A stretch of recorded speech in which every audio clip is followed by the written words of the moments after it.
හරි. අපි තවත් සර්වසාමයේ ගණක් බලමු. මේක එන්නේ ඔයාලට AB සූත්‍රය තියෙන tan වල. tan වල කියන්නේ එහෙම tan AB ගෙන් එනවා කියලා මතක තියාගන්න. මේ කියන්නේ මේක පාවිච්චි කරන විට tan වල අර ආකලන සූත්‍රය කියන්නේ ආකලන සූත්‍රය විතරයි පාවිච්චි කරන්නේ. හරි.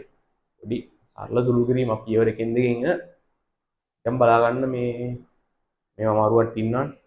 එන්න අමාරුවට බලලා ඒවා සෙට් වෙන්න. හරි. හරි. මුලින් බලන්න මොකක්ද තියෙන්නේ? tan 45 දාන A. ඍණ tan 45 ඍණ A. ඒකේ 45 කියන ලයින් වෙලා ඒ අකු ඒ ඇසුරෙන් විතරක් ඇදිලානේ. මේ RHS එකේ. එතකොට මොකද කියන්නේ? උත් ගන්න දෙයක් නැහැ. LHS ගන්න. LHS අරගෙන ලියගත්තා. මොකද්ද වෙන්නේ? මෙතන මට තියෙනවා A ධන B. tan ගේ A ධන B ආකාරයකුයි tan ගේ A ඍණ B ආකාරයකුයි තියෙනවා. හරි. වැඩි දෙයක් නැහැ. ඔයාලට ඒ දන්න දේ දිගහැරලා ලියා ගන්න. මොකද්ද tan A ධන B සූත්‍රය මතකද? tan A ධන B සූත්‍රය.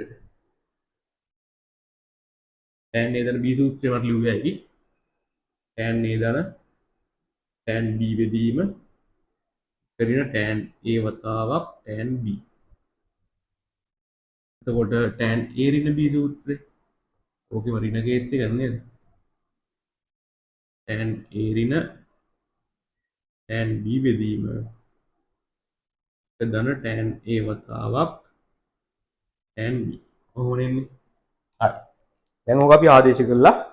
ඒක ඇතුලේ මේ උත්තරේ ගමු. හරි. බලන්න මොකද්ද? tan 45 ධන A. කොහොමද මම ලියන්න පුළුවන්? tan 45 ධන tan A බෙදීම එකරින tan 45 වතාවක් tan A අඩු කිරීම දැන් දෙන්නේ A ඍණ B සූත්‍රය වගේ ගන්නෙ. ඒත් ගලපලා ලියා ගන්න.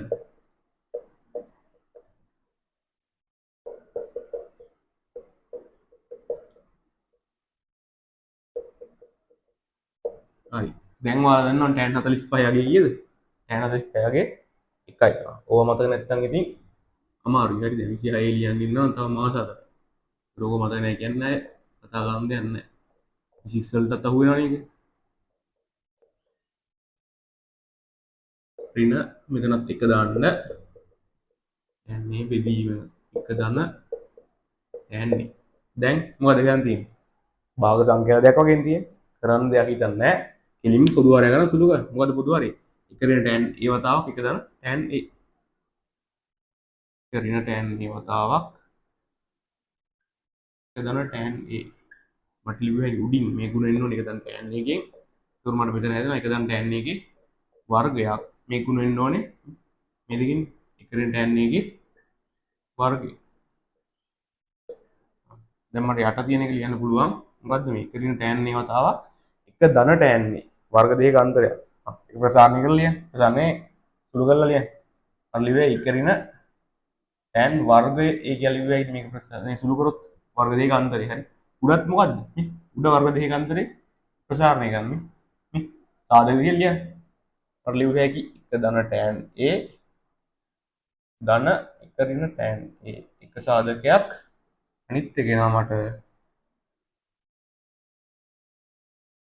වතාවක් එක ධන tan A ඍණ එක ධන tan A ඍණ හින්දා ගුණ කරා කියන්නේ ඉන්නෙන් ගුණ වුණා මේක දන්න වෙනවා ඍණ tan A කියන්නේ දැන් මෙතන මට කැපෙනවා tan A ට ධන tan A ට ඍණ tan A කැපෙනවා මෙතන ධන එක ඍණ එක කැපෙනවා දැන් මට උත්තරේ එනවා උඩින් 1 2 අනිත් තරහ ඇතුළේ එනවා 2 tan A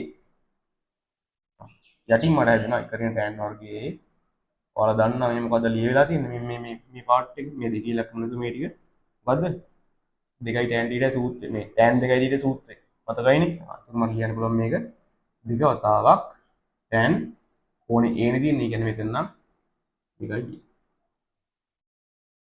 නැද්ද සූත්‍රය tan 2යි එක මොකක්ද tan 2යි එකේ සූත්‍රය වෙන්නේ tan 2යි සමානයි 2 tan a බෙදීම කරන tan වර්ගය ඕවා මතක තියෙන්න ඕනේ හරි ඕවා මතක නැත්නම් මේව කරන්න අමාරුයි ත්‍රිකෝණමිතිය වලට වෙන්න ඕන සූත්‍ර සෙට් එක අනිවාර්යෙන් මතක තියෙන්න. ඒක ලේසි වැඩි. තේරුණා? ලේසියෙන් කොට දාගන්න පුළුවන් නම් ත්‍රිකෝණමිතිය. ඒක මේවා කරන්න විදියක් හිතන්න නෑ. ඔයාලා දකින්නේට සුළු කිරීම වල දන්න දේවල් තියෙන සුළු කිරීම. ඒවා ආදේශ කරන්න. එච්චරයි. තේරුණානේ? හරි. බැරි කට්ටිය මේකත් එක්ක තනියම හදන්න පුළුවන් මේක. මේකත් එක්ක සෙට් වෙමු. හරි. අදාගන්න ලෝක සම්පූර්ණ ගන්න.